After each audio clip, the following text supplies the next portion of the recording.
Again, welcome to Operating System CS332 class. This lectures cover chapter 6 of our textbook, which is Deadlock and Starvation. So in these lectures, we're going to describe the two approaches to deadlock avoidance.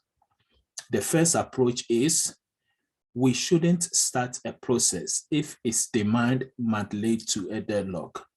So if we know that by starting a process, there's a possibility that we may get a deadlock, we shouldn't start it. The second option is we shouldn't grant an incremental resource request to a process if this allocation might lead to a deadlock. So again, that's our two main approaches to deadlock avoidance. So here we have the deadlock avoidance, again, resource allocation deny. We shouldn't grant an incremental resources request to a process if this allocation might lead to a deadlock. Also, the process initial denies do not start a process if we know it might lead to a deadlock. So these are the two major approaches to deadlock avoidance. Again, resources allocation deny or the process initiation deny. Process initiation deny means we don't start the process at all. Resource allocation deny means, again, if we think by providing a specific resources to a process, it can lead to a deadlock, we shouldn't do it. So the resources allocation deny, also we refer this strategy of resources allocation as a Banker's algorithm. So this referred to again as a Banker's algorithm. So first, let's begin by finding the concept of state and also safe state. The concept of state and also the safe state. Now consider a system with a fixed number of processes and also a fixed number of resources. At any time, a process may have 0 or more resources allocated to it. The state of the system will reflect the current allocation of the resources to the process. So the state normally will consist of two vectors, the resource and also their variable. And again, the two matrices we can use can be the claim and allocation, as we defined it earlier in the previous lecture. So a safe state is one in which there is at least one sequence of resources allocations to process that does not result in a deadlock. So that would be the safe state. And also the unsafe state is, of course, the state that is not safe. So again, a safe state is one in which there is at least one sequence of resources allocation to process that does not result in a deadlock. So all of the process can be run to completion. So those are the two states of a system refer the current allocation of the resources to process. And also the safe state is one in which there's at least one sequence of resources allocation to process that does not result in deadlock. Then unsafe, of course, is the opposite of safe.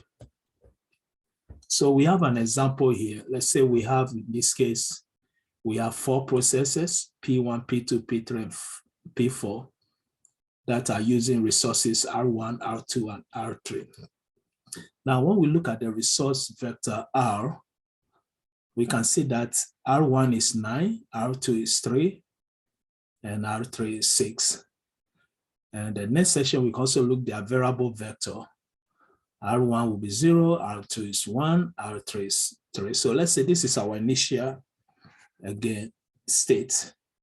So the following example will show the concept. So here, the diagram shows a state of system consists of 4 processes. Again, P1, P2, P3, and P4.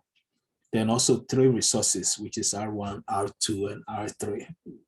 So the total amount of resources, R1, R2, R3, are 9, 3, and 6, respectively. R1 is 9, R2 is 3, and R3 is also, again, 6. This will be the total amount of resources that is available. Now, in the current state allocation, if it has been made to the for process, then we are going to, so we have for process P1, P2, P3, and P4. So we can see in the first current state, we have P1, R1 is 3, 6, 3, and 4. Then R2 resources is given and 3.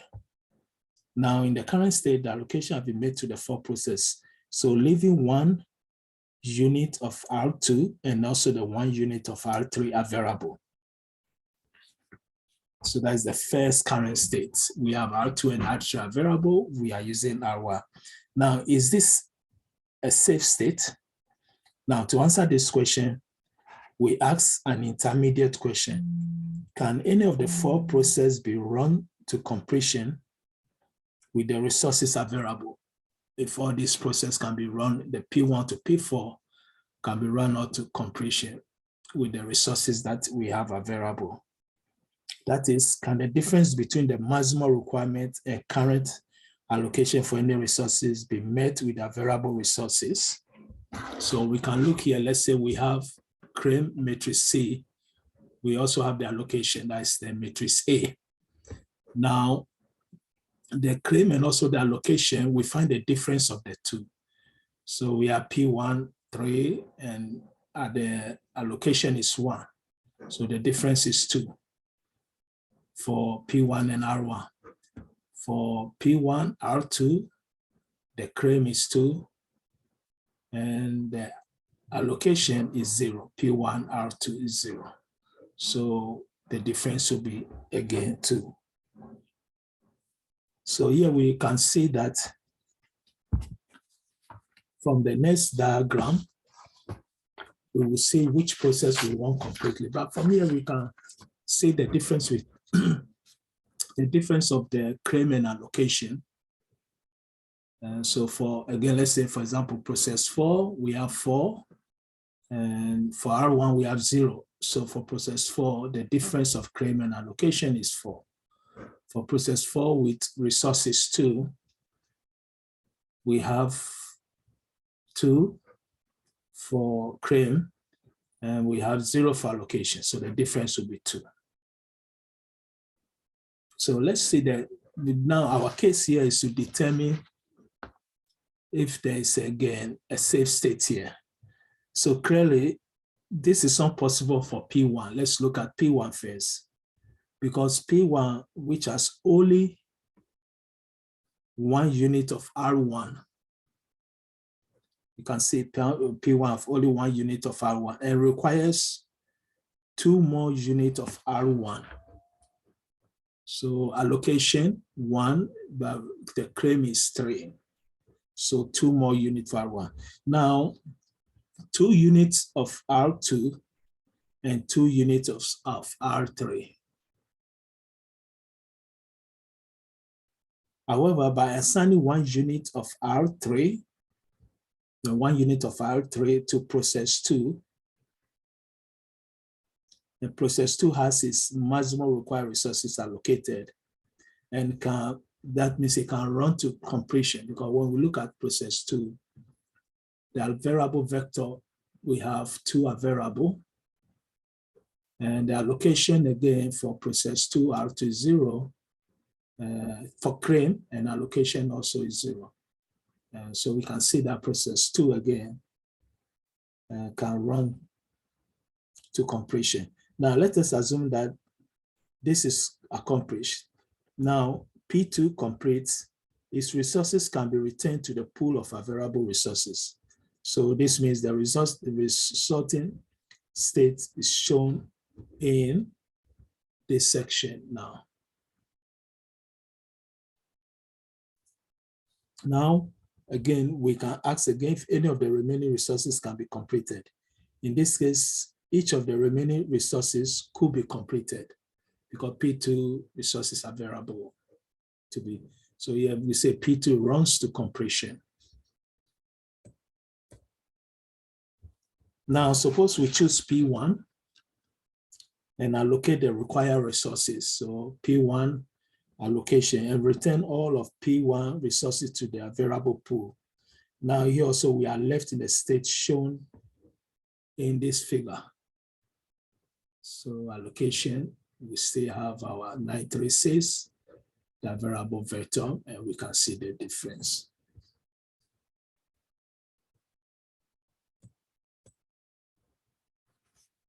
Now next we can complete P3. So P3 will give us this result. And finally we can complete P4 so. And we can say that again at this point, all of the process have been run to completion. So we have the state in a safe state. You can see zeros throughout.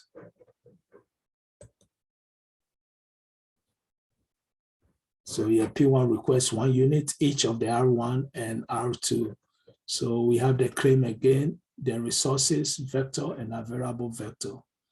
And the numbers are the same.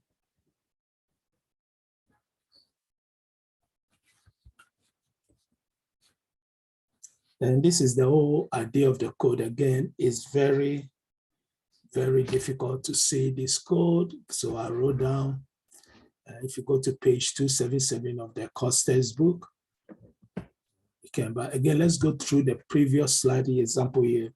Now, if you consider the state defined in this section, then suppose P2 makes a request for 1 additional unit. P2 make a request for 1 additional unit.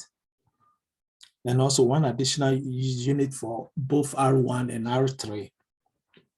If we are assuming the request is granted, then the resulting state is shown here. We have already seen that this is a safe state, therefore it is safe to grant the request. Now let us return to the state of the figure shown and in this section. Suppose that P1 makes a request for additional units, each of the R1 and R3. If we are assuming the request is granted, then we are left in the state of this section. So that's 6 point section A and also B. So we are left with the B section here. Is this a safe state? The answer is no. Because the reason why, because each process will need at least 1 additional unit of R1 and they are non-available. If we look at the variable vector, R1 is 0. So there will be no completion. And they are non-available. So that's the basis of deadlock is avoidance. The request by P1 should be denied and P1 should be blocked. So this would be a very good example for, again, denial of resources for deadlock avoidance.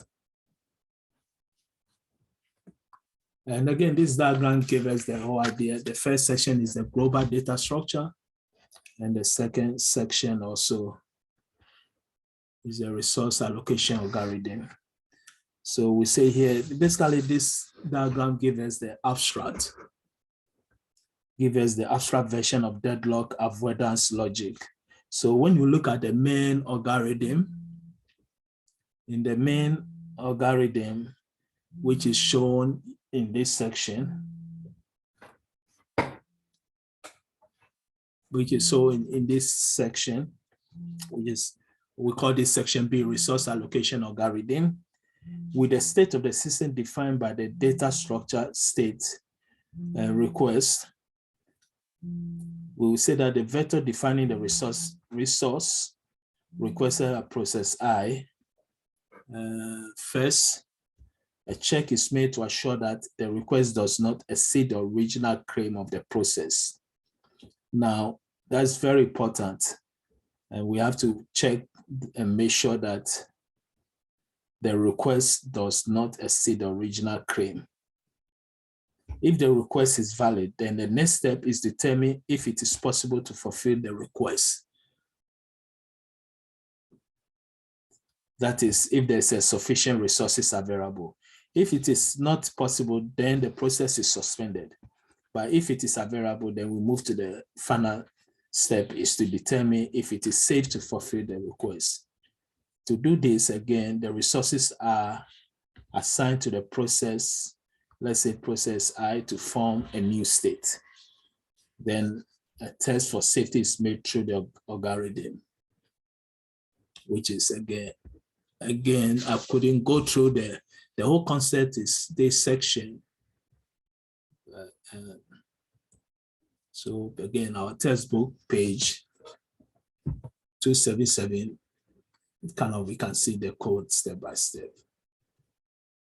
So this is a deadlock avoidance advantage. It is not necessary, again, to preempt and roll back the process as in deadlock detection. And also it's less restrictive than deadlock prevention. So deadlock avoidance has the advantage that it is not necessary, again, to preempt and also roll back process as in a deadlock detection, also less restrictive than deadlock prevention. However, it does have a number of restrictions on its use.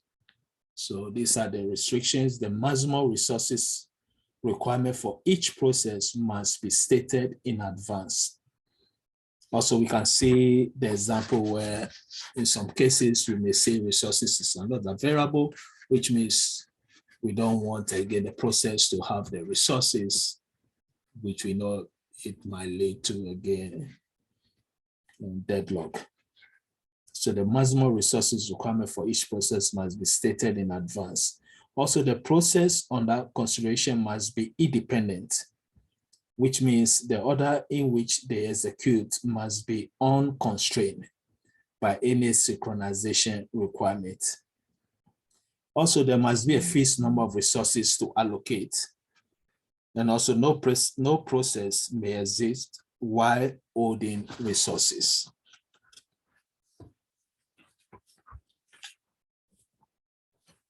So next we go to the concept of deadlock strategies.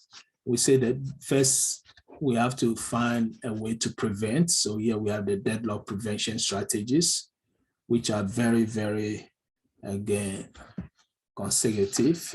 We also have the deadlock detection strategy to the opposite. So the deadlock prevention strategies are very conservative. They solve the problem of deadlock by limiting the access to resources and also by imposing restrictions on processes. At the opposite extreme, deadlock detection strategies do not limit, again, resource access or restrict process actions. Now, with deadlock detection, requested resources are granted to processes whenever possible. So periodically, let's say the operating system performs an algorithm that allows it to detect the circular wait condition, which we described in our earlier, the previous lectures. That is the condition number 4.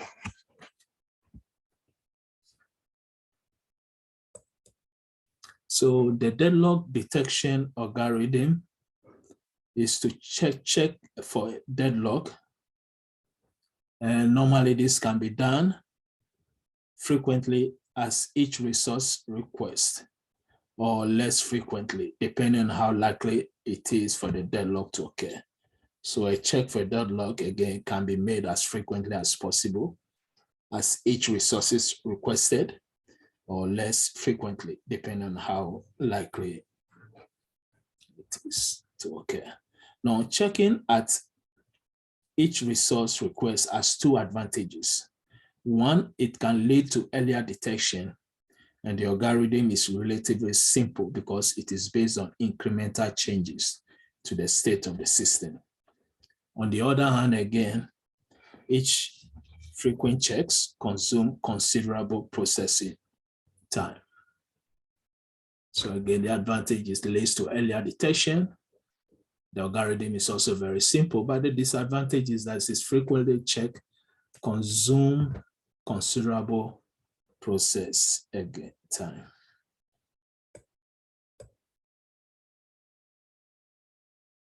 So here we have an example here. We have a matrix. This is 4 by 5. We have 4 processes and 5 different resources. So this is to request matrix Q and allocation matrix A. We still have our resource vector and also allocation vector. So we can see from this diagram to use it again to illustrate the deadlock detection algorithm. So the algorithm proceeds as follows. For example, let's say we mark P4. Mark P4 because P4 has no allocated resources. So we mark P4, it doesn't have any allocation of resources. Then we can set W to 0, let's say set the W to 0001. The request of process P3 should be less than or equal to W, which is 0001. So we mark P3, then set W equal to W plus 00010, which normally will give us 00011. Now the next step, no other unmarked process has a row in Q that is less than or equal to W. And if that is the case, then we terminate the algorithm. So the algorithm will conclude that with P1, P2 unmarked, indicating that this process are deadlock.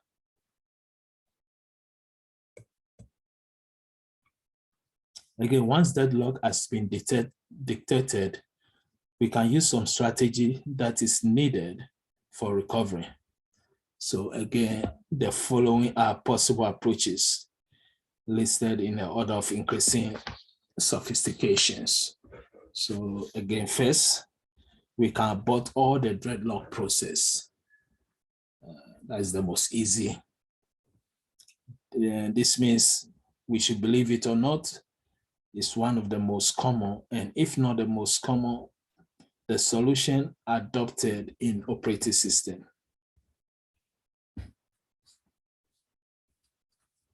Now, the second, we have the backup. We should back up each deadlock process to some previously defined checkpoint, and then we restart all the process.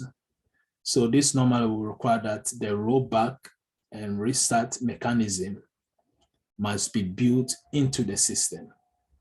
Because again, here we have to back up each deadlock process then to some previously defined checkpoint. Then we have to restart the all process again.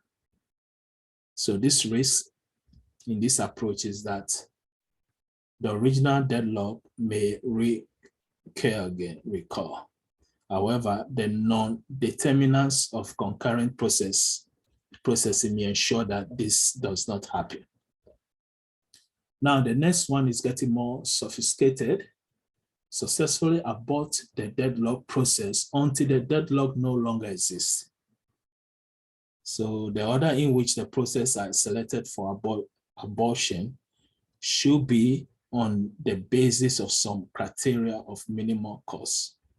So after each abortion, the detection algorithm must be re-invoked to see whether deadlock still exists.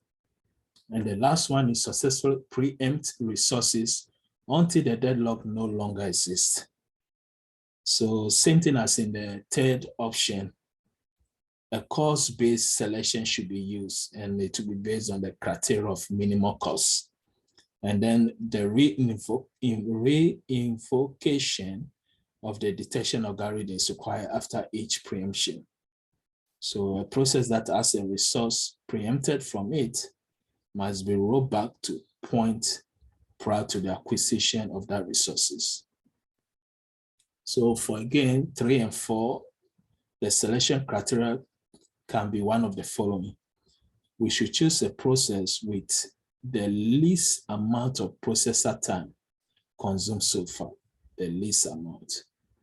Also the least amount of output produced so far, and most estimated time remaining, which is least total resources allocated so far. then the lowest capacity. So again, some of these quantities are easier to measure than others.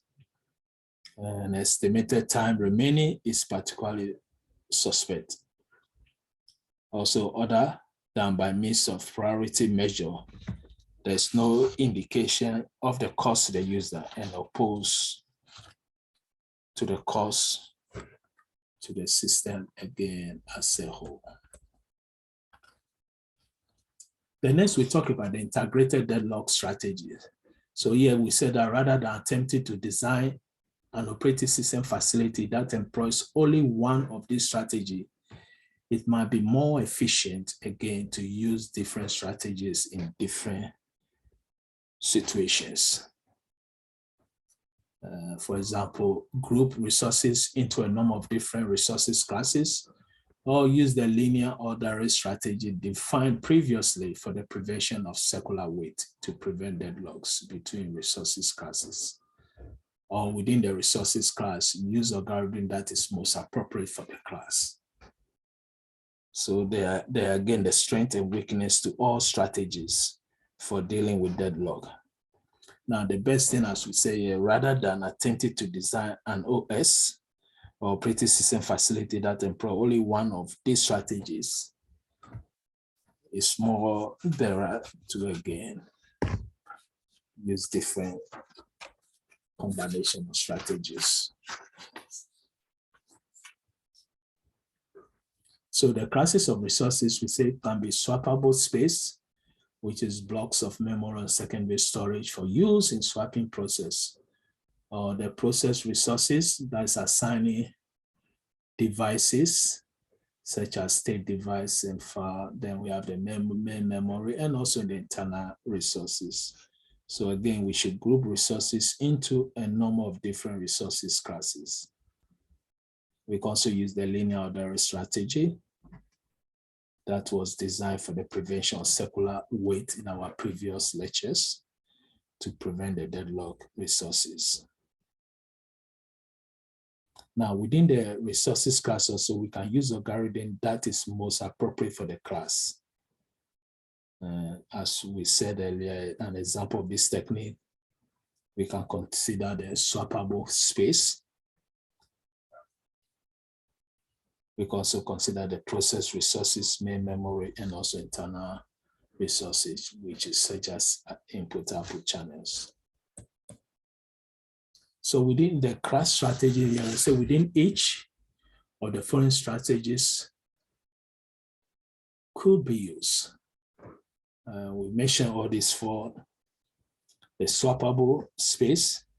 This would be a prevention of deadlocks by requiring that all of the required resources that may be used be allocated at one time, as in the old and weight prevention strategy. Also, this strategy is reasonable if the maximum storage requirements are known, which is often the case. So in this case, deadlock avoidance is always a possibility. Then with the process resources, avoidance will often be effective in these strategies because, again, it's very reasonable to expect process to declare ahead of time the resources that they will require in this class. So prevention by means of resources order within this class is also, again, possible. Then with the main memory here, we said that again, prevention by preemption appears to be the most appropriate strategy for the main memory. When a process is preempted, again, it is simply swapped to secondary storage. Then that is freeing the space to resolve the deadlock. And internal resource prevention by means of, again, resource ordering that can be used. So now we have some problems about this concept, deadlock avoidance. And this is a very popular problem called the dining philosopher's problem. Here we say that, again, no two philosophers can use the same fork at the same time, which is a mutual exclusion. If we go into the critical section area. Also, no philosopher must starve to death. This will lead us to avoid deadlock and starvation. So no two philosophers means no two processors can run at the same time or share data that is very sensitive in the critical section area. Or for deadlock and starvation, no philosophy must starve to death.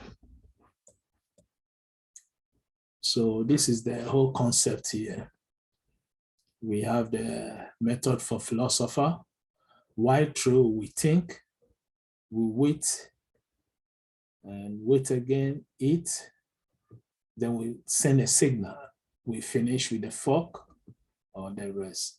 So the whole concept here is that the Danny philosopher programs, as we saw it in the previous slide, we have 5 philosophers living in the house where a table is laid for them. Now, the life of each philosopher consists particularly of thinking and eating. That's why here we have the method thinking, waiting, and eating. So thinking and eating. And through years of thought, all of the philosophers agree that the only food that contributed to their thinking effort was spaghetti. Now, due to the lack of manual skill, each philosopher required 2 forks to eat spaghetti. Now, the eating arrangement are simple. A round table on each is set, a large serving bowl of spaghetti, 5 plates, 1 for each philosopher, and 5 forks. So each philosopher get 5 forks and plates, and the philosophers all together. Now the philosopher wishes to eat, goes to his or her assigned place at the table and use the 2 forks or either side of the plate. Now takes and eats some spaghetti. Now what's the problem? We should devise a ritual or an algorithm that will allow the philosopher to eat. Also, the algorithm must satisfy mutual exclusion. No two philosophers can use the same fork at the same time, or each person can. So that will be a mutual exclusion. Now, why avoiding deadlock and starvation? In this case, the term has literally as well as an algorithmic meaning. Now, the problem may not seem important or relevant in itself. However, it does show us the basic problems in deadlock and starvation. Furthermore, attempt to develop solutions will reveal many of the difficulties in concurrency programming. So in addition, the Danny philosopher's problem can be seen as representative of problems dealing with coordination of shared resources. Here, the philosophers share the forks and the plate. And we say 2 philosophers cannot use 1 fork at the same time or even plate.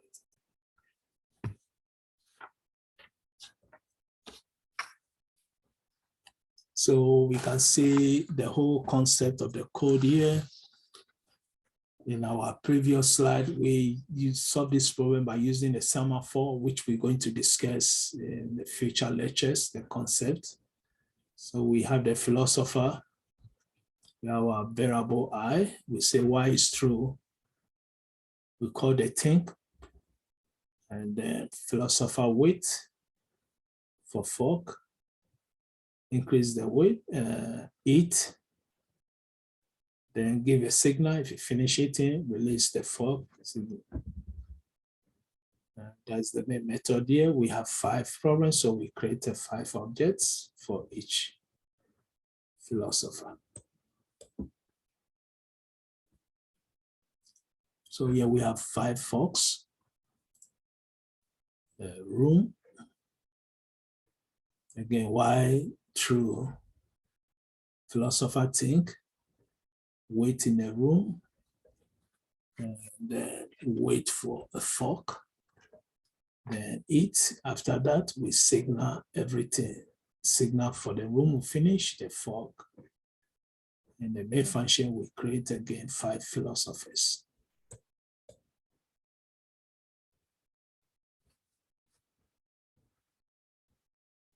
So again, there's a solution to a deadlock. And the diagram here shows the solution. I made the code here. So here we said that again, the code will show the solution to the Dani philosopher problem using monitor. And so a vector of 5 conditional variables is defined, which we can see. And also we have fork. 5 is set to true. So a vector of 5 condition variable is defined, 1 condition variable per fork. These condition variables are used to enable the philosopher to wait for the variability of a fork. Also, in addition, there's a Boolean vector that records the variability status of each fork. And that this means true means the fork is a variable. Then the next step, as we can see, so this is our Boolean variable. The monitor consists of 2 procedures. So the monitor have the get forks procedure, which is used by the philosopher to seize his or her left or right forks. If either fork is unavailable, the philosopher process is queued on appropriate condition variable.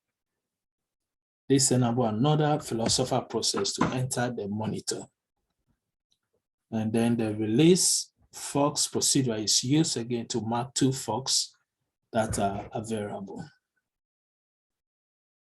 In both cases, again, the philosopher sees the first, the left, and then the right fork. But unlike the semaphore solution, this monitor solution does not suffer from deadlock because, again, only 1 process at a time may be in the monitor. So a very good example would be if the first philosopher process to enter the monitor is guaranteed that it can pick up the right fork after it pick up the left before the next philosopher to the right has a chance to seize, which is this philosopher's, again, right fork. So that will be the conclusion of these lectures. Again, wish everybody the best and see you in the next lectures.